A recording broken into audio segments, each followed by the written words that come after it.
being able to understand that you're benefiting from your training is also going to contribute towards the longevity of your training in the gym. It's that simple. If you aren't seeing any progress in the gym, doesn't mean that you're not working hard. It just means that possibly you need to change your style of training up a little bit. Do you need to possibly add in a few more sets? Is it enough or is it a bit too much?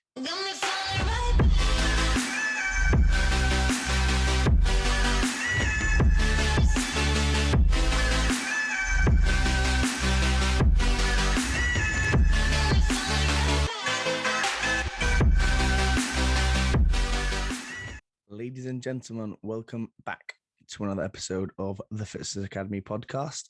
I understand, and I know it's been a couple of weeks. A couple of things have gone on past couple of weeks. I'm working towards dissertation at the moment. Not saying that's an excuse. I'm obviously balancing a couple of jobs, so need to obviously make time for it. No excuses. Making sure I'm getting these done are so important. And edited, of course. Obviously, edit them myself, so it's just finding it a bit tricky to balance everything out. I'm not going to be doing a podcast on finding your balance anytime soon. That's for sure. But I really enjoy these podcasts. I think it allows me to sort of express my feelings and obviously my thoughts rather than have them up here. Because if I have them up here for too long, I think about things way too much. Okay. So expressing them to you guys is so important, and I love doing it at the end of the day. Even if 10-15 people watch, for me that's the most important thing. And yes, you may be wondering, yes, the beard's gone. I don't like it. I look like a child, but it'll grow back. You can see my chin as well. I don't like it. That's what happens when you're trying to gain a bit of strength, team. Okay, you always end up with a bit of the cheeks. Oh, it's fine. A lot of you are cringing right now. Oh my god, James, get on with it. Or clicked off by now.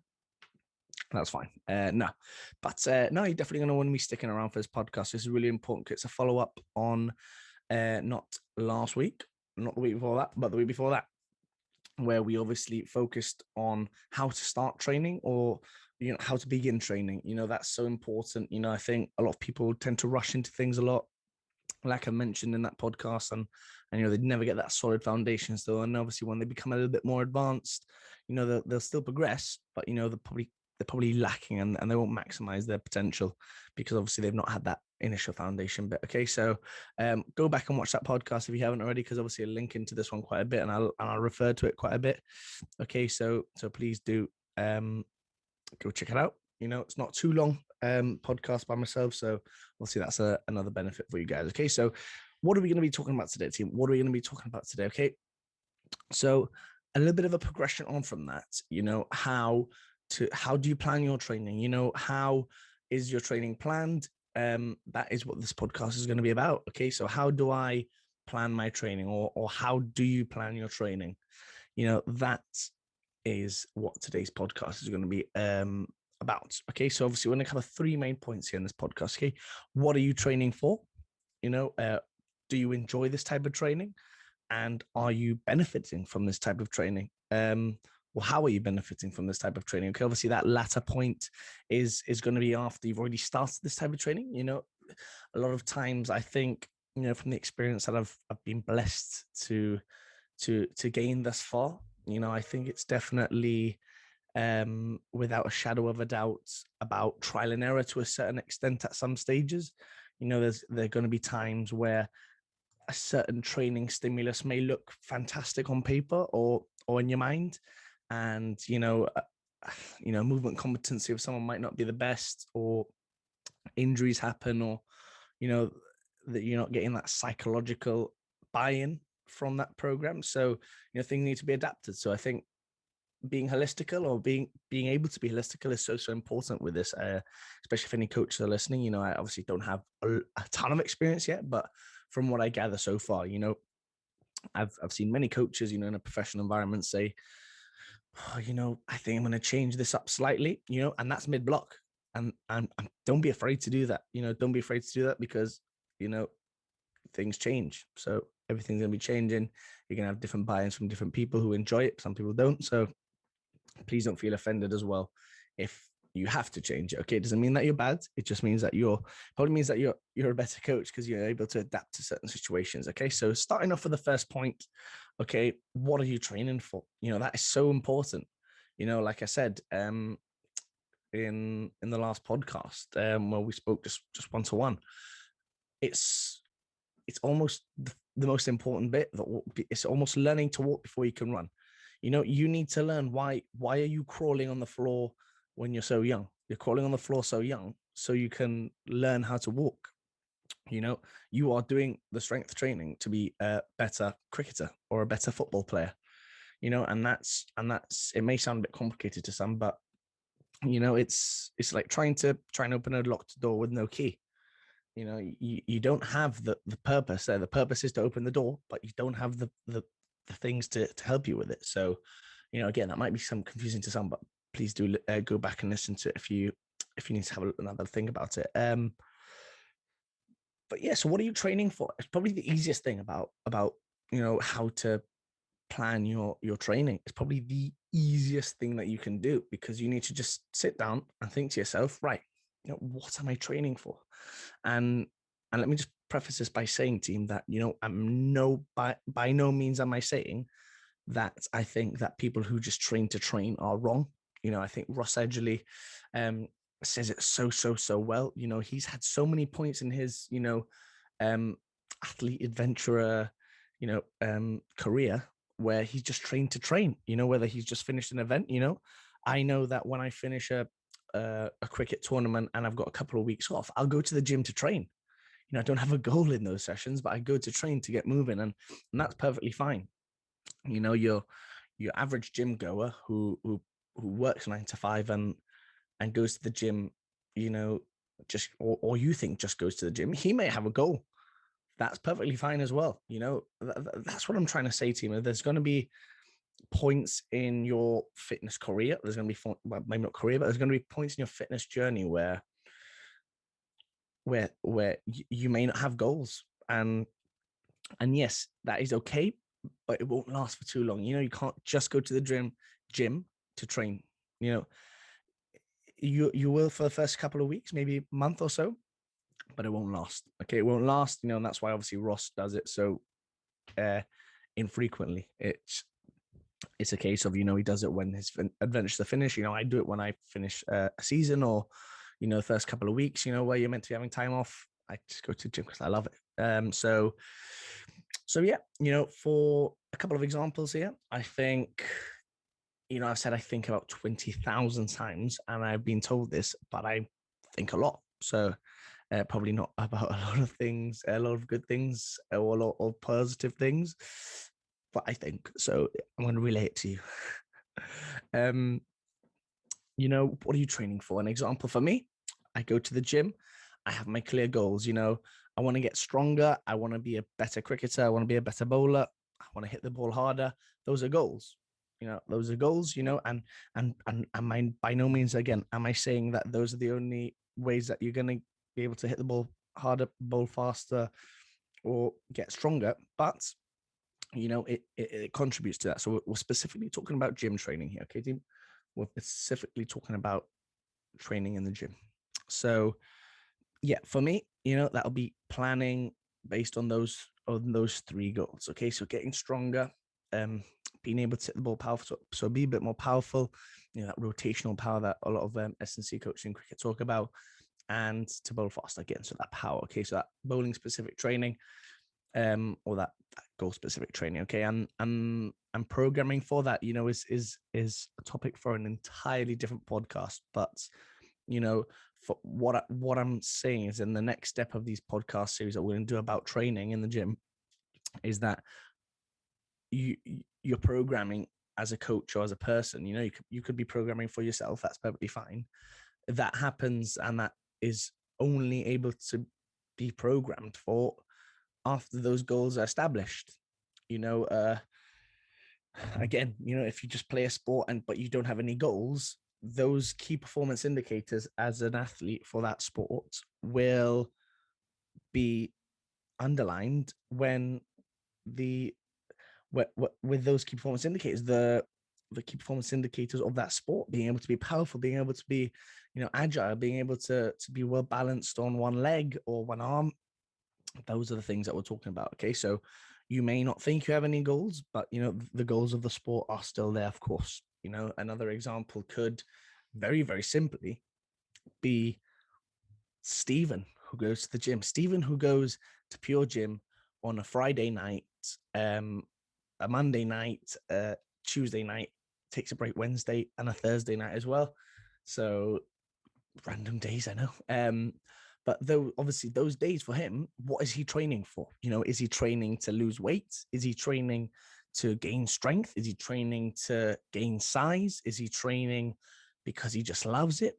That's perfectly fine as well.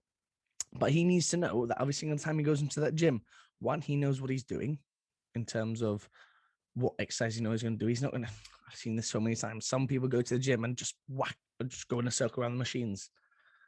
There's not really any purpose behind that team. There's not really any purpose behind it, and probably be very, very difficult to progress. So, and anyone who's probably going to the gym and saying that they don't want to progress is probably lying to you, because progression in the gym and outside of the gym in life is what drives us to be better each and every single day. So please understand that, and please know that is what's going to sort of help you progress, like I said. So being able to know exactly what you're doing each and every single day, whether, again, even if you're having a rest day, right, cool, I'm going to maybe do a bit of stretching, or maybe I'm going to go for a walk to try and recover a bit better. Again, that's fine. Just know what you're doing. Taking a rest day, cool, stick to that. Okay.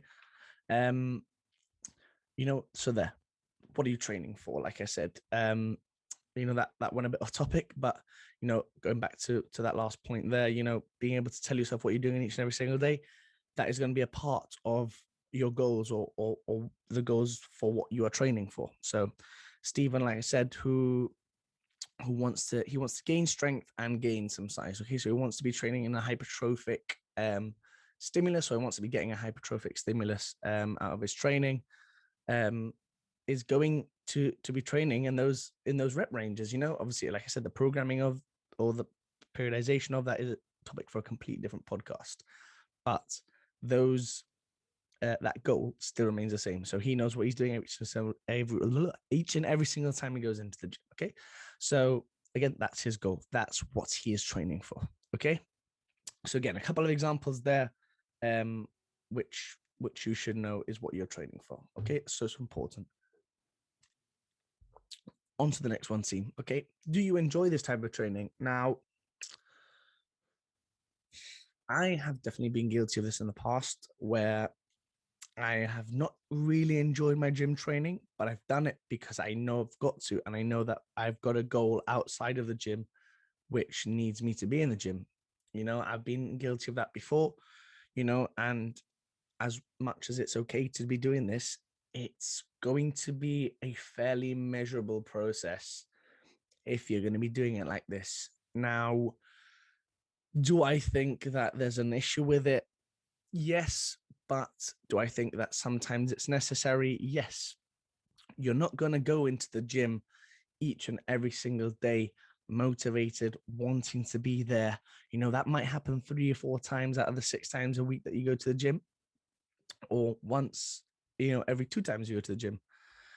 So, being able to enjoy this training 9 times out of 10, 4 times out of 5, 5 times out of 6 is what's going to help you achieve the goals for what you are training for. Okay. And that is really important, because as soon as you start getting into the 7s out of 10s, the 4 out of 7s, the 3 times out of 6 times that you go to the gym, that's when you really need to take a look at yourself, or take a look at your training. Not look at yourself, you're fine. Take a look at your training and be like, right, am I training for the right things here? Am I enjoying this training? Because at the end of the day, unless you're a professional athlete, you probably don't need to be training like that. But again, like I said in a couple of podcasts ago, yes, exercise is so important, and I recommend everyone to go to the gym. But at the same time, you need to enjoy what you're doing, whether that's doing specific movements like powerlifting or Olympic lifting, or lifting. Sorry, my lecturer's going to kill me if I said Olympic lifting. You know, weightlifting, that's fine. You know, stick to that. If you want to go there and do bodybuilding centric training all the time, go for it. Again, the point before, you know, is said already. I'm just going into specific details about about that second point. Okay, about if you're enjoying it. You know, I know for a fact that I'm going to go to the gym and enjoy bodybuilding centric training more than I am weightlifting training or powerlifting, because for me, it's what I enjoy more. I'm not saying that I don't enjoy doing those training, those modalities or those types of training, but I know for a fact that probably going to enjoy bodybuilding centric training more than Olympic lifting, or weightlifting than powerlifting.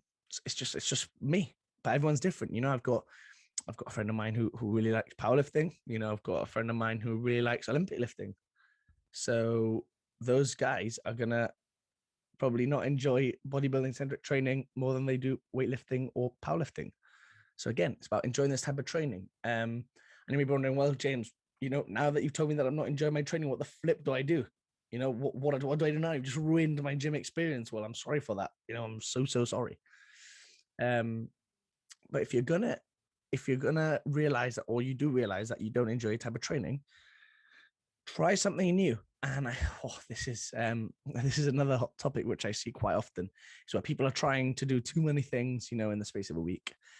Give yourself a microcycle of 2 weeks, or maybe a mesocycle of a month, and see if that training, you know, lasts. You know, I've definitely realized, you know, my love for performance training as well, being able to train for a particular sport, i.e. cricket or football.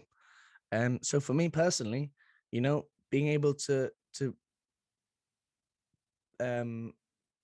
perform better or do more explosive lifts, you know, they're probably not what I enjoy the most, but I do enjoy it. So I do incorporate it into my training here and there to give me a new stimuli to work with. But at the start of learning those movements, I didn't really enjoy it, but I gave myself a couple of weeks to see if I did, and I end up, you know, really enjoying it. And I still, you know, do it to this day. You know, front squatting, I do a lot of cleaning stuff, like a lot of cleans, you know, so bring it there to that power position. You know, so I do those derivatives, and because I enjoy them, and you know, I enjoyed it as I got on, and I gave it that time to blossom. You know, it may be the same vice versa. You know, an Olympic lifter, again, Olympic weightlifter won't probably enjoy bodybuilding centric training for the first week, but might, you know, start enjoying it the second week, you know, or the third week. And same with the bodybuilder for powerlifting. You know what I mean? That's perfectly fine. Just give yourself the chance to train that way, or give yourself a chance to enjoy a type of training. Don't just give yourself 2 sessions and then quit.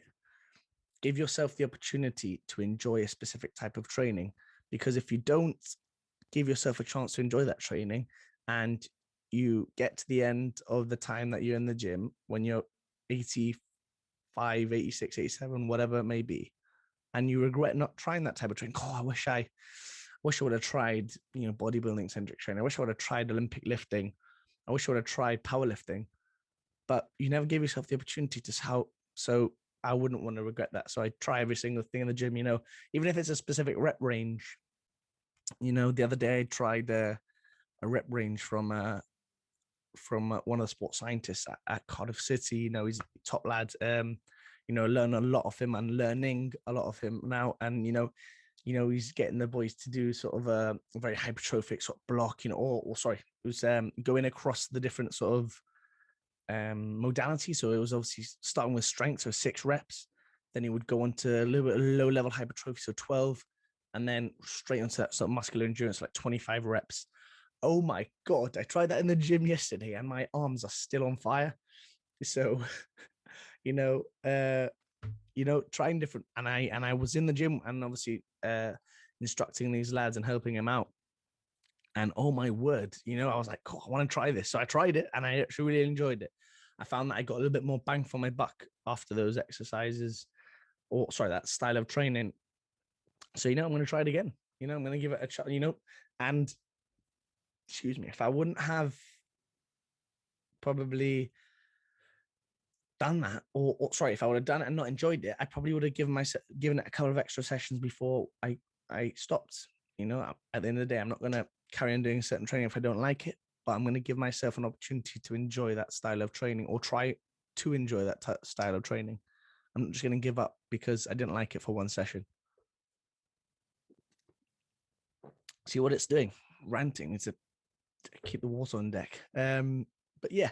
So again, if you don't enjoy a style of training, it might take you a couple of months to get to it, but have that solid foundation right. I'm going to stick to bodybuilding centric training, but I'm going to add Olympic lifts in there. It may sound really crazy, and some strength and conditioning coaches or personal trainers right now are probably like, oh my God, James, how are you including those two modalities in one style of training? Are you crazy? Well, not really. There's something called hybrid training, hybrid training where you train for two different things at the same time. You're probably not going to be better at one or the other. You're probably going to be in the middle ground somewhere. But, I'll enjoy that training more than if I just did bodybuilding centric training or Olympic lifting by itself. So yeah, but the most important thing about being able to train in the gym, or the most important thing about being able to train in the gym, is that you must have the mindset that you must be able to adapt all the time, or you should be able to know that you can change your training whenever you want. It's not strict, even though you need to be disciplined and determined by the way that you train, you need to know that you can change your training on a dime. Right, not really enjoying this, to be fair, let's try something new. I'm not saying, right, try something every 2 weeks, but maybe possibly change your training once a week and see if that training, or even one sort of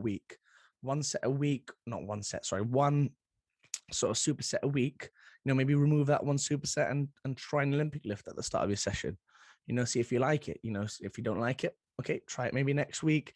If you don't like that, maybe try it one more week. And then if you don't like it still, get rid of it, and then maybe come back to it in a few years' time, or a few months' time, sorry.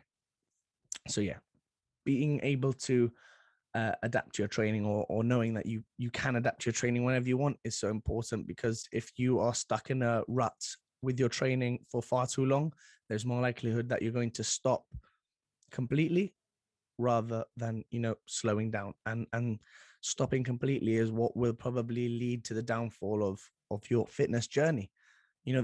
By all means, the people who have taken a few months off or a month off, I've done it before, or I've taken a couple of weeks of training because I've not really enjoyed it. But I know that, I changed that style of training, and I probably enjoy my training now more than ever. So please know that you can do that whenever you want. Just bit my tongue. Oh my word. But no, okay. So just know that for a fact, okay? And on to the final points. Okay. So final point is, are you benefiting from this training? And this is such a broad topic, which I could have very easily, put in another podcast, or had another podcast on specifically about. But I think that the enjoyment factor and the beneficial factor of training, shouldn't be about 50-50. It probably should be about 65-35, because I know I couldn't, just train to enjoy it. I need to know that I'm getting stronger, or potentially maybe growing a bit of muscle mass, or or getting a bit quicker, or being a bit more powerful. But some people may just want to go to the gym because for aesthetic reasons, because they want to look a bit better, they want to grow a bit of muscle, they maybe want to sort of atrophy and get a little bit sort of more conditioned. That's perfectly fine as well. And others may want to go to the gym specifically for strength. Again, we look at powerlifting, that's perfectly fine as well. But benefiting from your training is so important, because I think psychologically it helps you carry on. I know for a fact that if I get a personal best of or a bump up in 2.5 kilos on a dumbbell bench press, I know that I'm going to be buzzing for the next week when I do dumbbell bench press again to try and possibly maybe try another 2.5 up, or try and get a couple more reps in that rep range, or do better. So I know I'm getting stronger. So that's for myself. Someone else like Stephen, will go back to Stephen. Stephen is on his 10th block with his trainer or coach. And Stephen is starting to see some really good results, aesthetically. So Stephen's goal is purely aesthetic. Okay. He's starting to see that, he's getting a bit of growth in his arms, his chest is getting more defined, he's starting to see the striations in his shoulders.